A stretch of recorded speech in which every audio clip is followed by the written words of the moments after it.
आया उससे भी भगवान ने रक्षा की।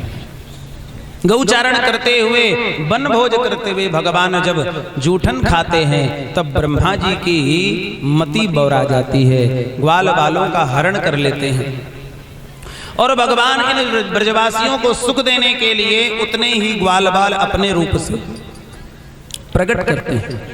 ब्रह्मा जी बछड़ों का हरण कर लेते हैं तो अपने ही रूप से उतने बछड़े भी प्रकट करते हैं। राजा परीक्षित ने प्रश्न किया, प्रभु ये लीला करने की आवश्यकता ठाकुर जी को क्यों पड़ी? ये इस लीला के पीछे बहुत बड़ा रहस्य है कि भगवान ने अपना रूप क्यों धारण किया।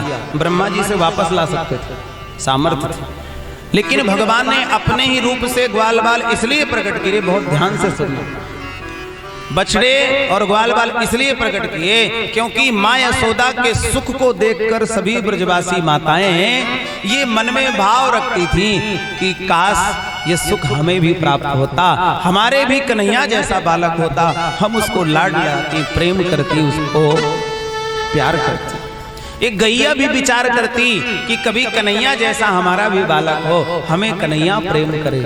तो भगवान सबकी मनोकामना पूर्ण करने के लिए यह लीला की, अपने ही रूप को अनेक रूपों में परिणित करके उनके घरों में उनके ही बच्चे बन करके भगवान ने सबको मातृत्व सुख प्रदान किया। ब्रज गोपियों को और बछड़े बन करके गायों को सुख प्रदान किया, इसलिए भगवान ने यह लीला की। और ब्रह्मा जी को उनके अभिमान को दूर करने के लिए भगवान ने यह लीला। ब्रह्मा जी ने आकर के क्षमा प्रार्थना भगवान से की है, भगवान बोले तक नहीं। नौमीदते वपुषे तड़िदंबराय। महाराज अनेक प्रकार से भगवान ब्रह्मा जी ने स्तुति भगवान की मनाया, पर ब्रह्मा जी से भगवान बोले तक रहे, बैठे रहे, एक शब्द नहीं बोले। इसलिए नहीं बोले क्योंकि भगवान के भक्तों को भगवान से दूर करने वाले के अपराध को ठाकुर जी क्षमा नहीं करते। जो भगवान को भगवान के भक्तों से दूर करते हैं, भक्त को भगवान से विमुख कर देते हैं, अलग कर देते हैं, ऐसे पाप की कोई क्षमा नहीं है। इसके बाद भगवान इन ब्रज गोपियों को शिक्षा प्रदान करते हैं। ये यमुना में स्नान करती हैं निर्वस्त्र होकर के, गौरी माता का पूजन करती हैं कृष्ण प्राप्ति के लिए। कात्यायनी महामाया महायोगिन्यधीश्वरी नंदगोपसुतं देवं पतिं मे कुरुते नमः। अपने पति रूप में प्राप्त करने के लिए भगवान को गौरी माँ का पूजन करती हैं, लेकिन एक अपराध करती हैं, नदी में निर्वस्त्र स्नान करने का। इस कुरीति को समाप्त करने के लिए ठाकुर जी ने चीरहरण के लिए, लोग कहते हैं भगवान गोपियों के वस्त्र चुराते हैं। भगवान की आयु उस समय मात्र 6 वर्ष कुछ महीने थी। अब इस आयु में किसी के अंदर काम भावना हो सकती है क्या? कलयुग में हो तो पता नहीं, खैर उस जमाने में तो नहीं थी। और अगर उनको भगवान मानते हो तो भगवान से कुछ छिपा हुआ नहीं। और अगर उनको नंद बाबा के पुत्र मानते हो तो नंद बाबा वहां के राजा हैं, और राजा के पुत्र का यह धर्म है कि समाज में कोई कुरीति हो रही हो तो उसका विरोध करना चाहिए, उसको ठीक करना चाहिए। और जल में नग्न स्नान करना अपराध होता है, इसलिए भगवान ने यह लीला की, उनको बताया कि तुम ये अपराध कर रहे हो। भगवान की पूजा तो कर रही हो लेकिन क्रिया ठीक नहीं है। ऐसे ही जो लोग व्रत पूजा करते हैं वो कहते हैं महाराज हमने 16 सोमवार किया और इतने व्रत किए परंतु फल प्राप्त नहीं।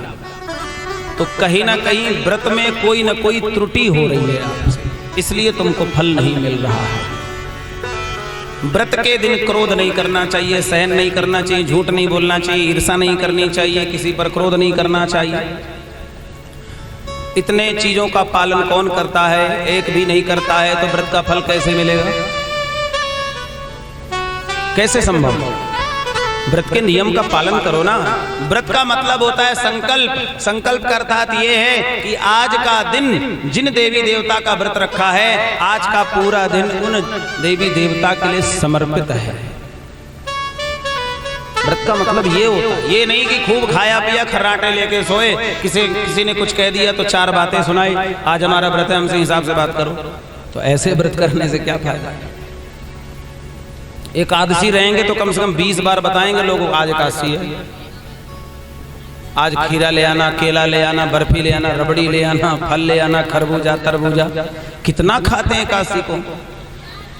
तो भगवान ने कुरीति दूर की। इसके बाद भगवान वेणु लीला करते हैं, अधरों पर बंसी बजा करके सब गोपियों और ग्वाल बालों को सुख प्रदान करते हैं और भगवान काली का उद्धार करते हैं। यमुना प्रदूषित हो रही है काली के विष से, इसलिए भगवान काली ग्रह पर आकर के इस काली जो इस भक्ति रूपी यमुना को दूषित कर रहा होता है, उस काली पर भगवान कृपा करते हैं, उसको रमणक द्वीप में भेजते हैं। गेंद के खेल के बहाने ठाकुर काली को समझाते हैं। गेंद यमुना जी में चली जाती है, भगवान जाते हैं और काली के फनों पर ठाकुर जी नृत्य करते हैं।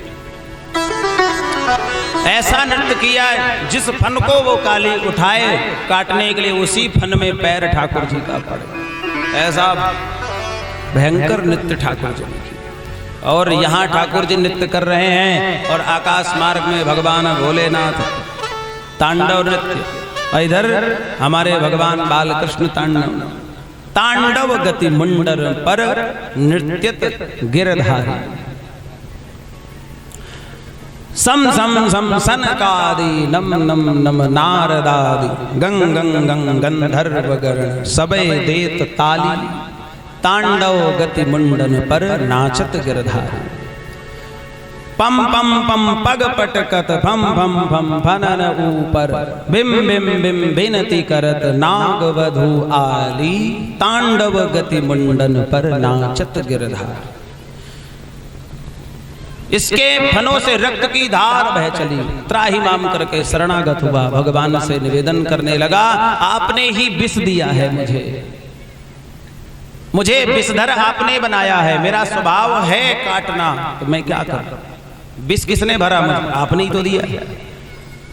बोले विष दिया है तुम्हारी आत्मरक्षा के लिए, संसार को मारने के लिए विष नहीं दिया है। काटो मत,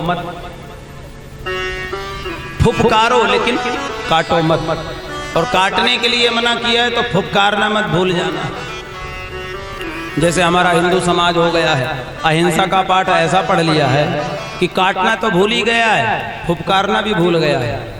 अब फुफकारना भूल गया है तभी दूसरे धर्म के लोग हमारे ऊपर आतंक फैला रहे हैं। अगर ये हिंदू फुफकारना शुरू कर देगा तो किसी की औकात नहीं है। पहले हमारे धर्म में शस्त्र और शास्त्र दोनों सिखाए जाते थे, अब तो केवल पढ़ाई के अलावा कुछ नहीं जानते। कोई भी हमारे देवी देवता बिना अस्त्र शस्त्र के नहीं है। दुर्गा माँ के पास सुदर्शन चक्र है, त्रिशूल है, गणेश जी के पास भी आयुध है, हनुमान जी के पास गदा है, शंकर भगवान के पास त्रिशूल है, राम जी के पास धनुष बाण है, भगवान कृष्ण के पास सुदर्शन है, सबके पास एक न एक अस्त्र है। परशुराम जी के पास फरसा है, एक हाथ में वेद है, एक हाथ में फरसा। बोले वेद से समझ ले तो ठीक है, नहीं तो फरसा तो है ही। हाँ, साम दाम दंड भेद ये हमारे सनातनी भूल गए हैं। काटना तो छोड़ ही दिया है, अहिंसा परमो धर्म का पाठ पढ़ लिया है, पर ये भूल गए हैं धर्म हिंसा तथैव चा। धर्म की रक्षा के लिए हिंसा भी करनी पड़े तो वह धर्म है। लेकिन हमें ऐसा पढ़ाया गया है, बोले एक गाल में कोई तमाचा मारे तो दूसरा गाल भी सामने कर दो। ये जमाना ऐसा है भैया, वो ऐसा दुष्ट जमाना है कि दूसरे गाल में भी मार देगा। फिर क्या करोगे? फिर क्या पीठ दिखाओगे उसे? बोले पीठ में भी कूट ले। ये धर्म नहीं है। ये समाज को नपुंसक बनाने का कार्य किया। आज हमारा सनातन धर्म की स्थिति क्या है? दूसरे धर्म के लोग हमारे भगवान का अपमान रात दिन करते रहे हैं, जाने क्या क्या शब्दों से संबोधित करते हैं, तो उनके लिए कोई कानून नहीं है, वो कुछ भी बोलते रहें। और उनके धर्म की सच्चाई बोल दो तो महाराज फिर जाने क्या क्या बवंडर शुरू हो जाता है, क्योंकि वो लोग काटना और फुफकारना दोनों जानते हैं। हम केवल और केवल अहिंसा परमो धर्म, शांत हो जाओ, हमारे देवताओं को गाली दो, अपशब्द कहो, सब ठीक है। ये समाज की स्थिति हो गई है। तो भगवान कह रहे हैं कि तुम्हें शरण दी है यहाँ रहने के लिए, और तुम यमुना को गंदा करने लगे हो, इसलिए तुम यहाँ रहने का अधिकारी नहीं है, जाओ यहाँ से।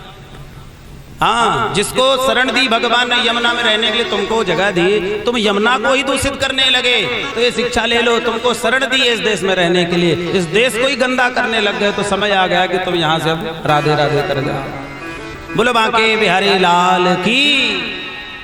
तो भगवान ने इस काली का उद्धार किया। इसके बाद ठाकुर जी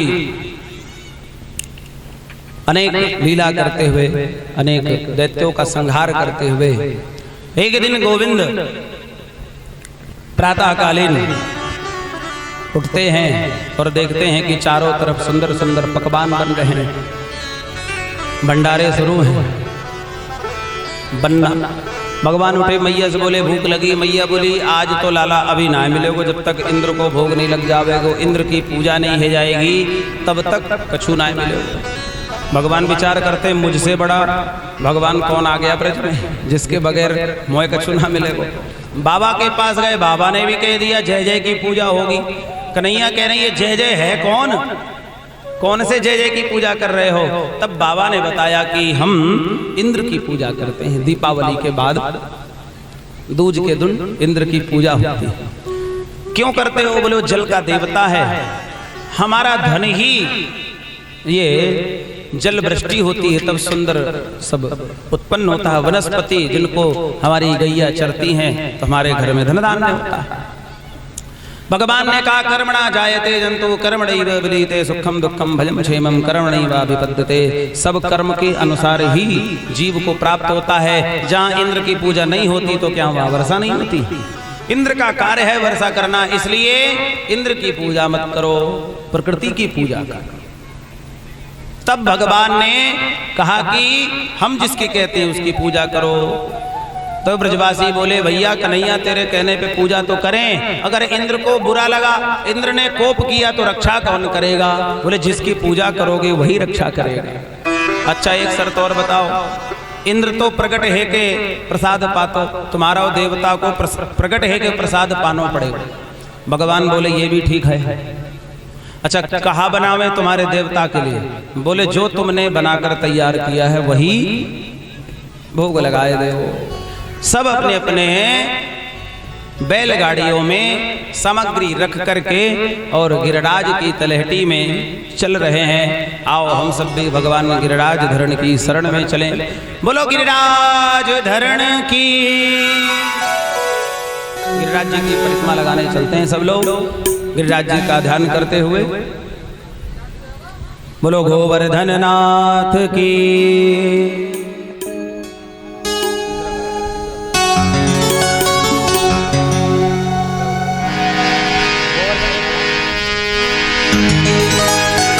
ओ मैं तो गोवर्धन को जाऊं मेरे पीर, तो